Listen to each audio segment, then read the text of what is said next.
Okay, so it's Tuesday, and in the story, we've already gone over a couple of the pages here.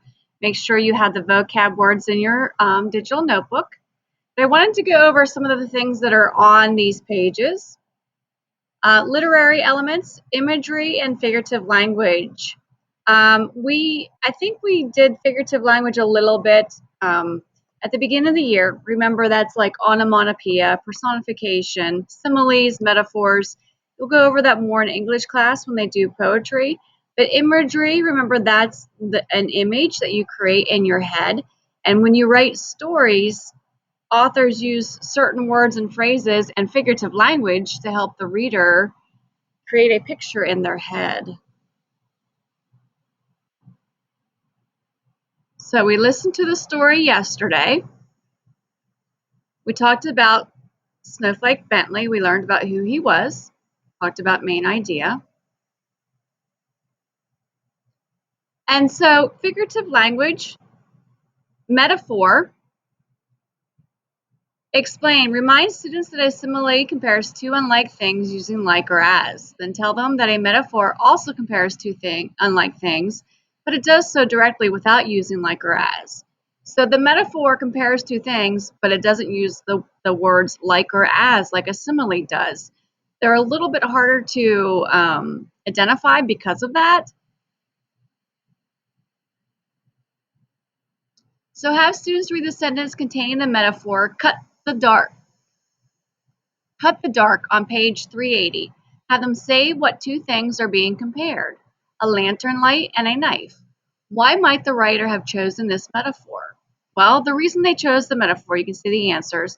It shows how sharp and bright the lantern light seems in the dark.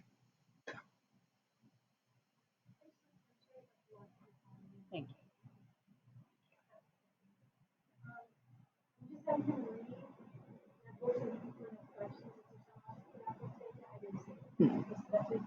Yep. Mm-hmm. Ask students to invent a metaphor that compares some object, person, event, or feeling to a bird. A sample metaphor, her hopes took flight.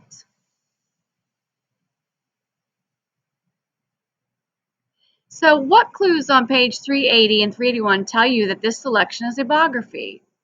I wish I could get rid of these answers, but the selection is about one subject, and he was a real person. The fact that the author includes details about Willie's birth and his family probably means that we will read more about his life.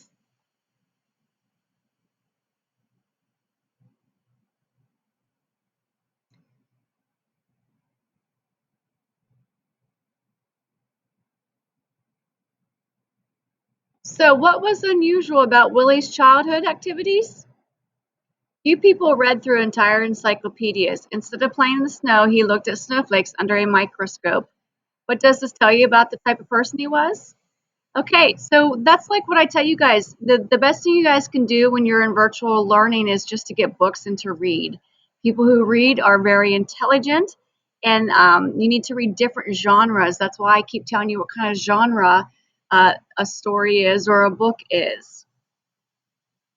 Use a dictionary to look up the multiple meanings of the word crystal. What context clues tell you the correct meaning of the way crystal is used on page 382 and 383? Remember, there are certain words that have different meanings, and so it's good that you know that words have multiple meanings.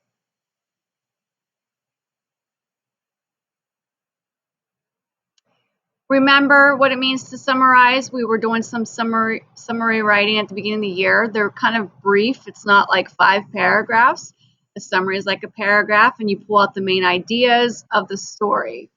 Remember, we talked about cause and effect, the kind of text structure. Remember, we do the Venn diagram when we have, or no, I'm sorry, I'm getting confused. That's compare and contrast. Cause and effect, you have an effect and something has caused it.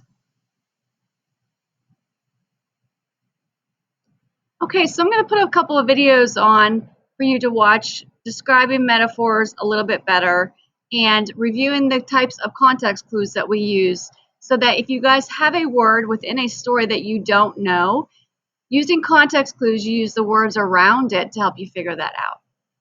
All right, so make sure you watch the videos. Remember, there are no exit tickets this week, and you don't have to log your minutes. Just listen to these videos this week, and that will be great. So everybody have a great Christmas. We will see you in January. Bye-bye.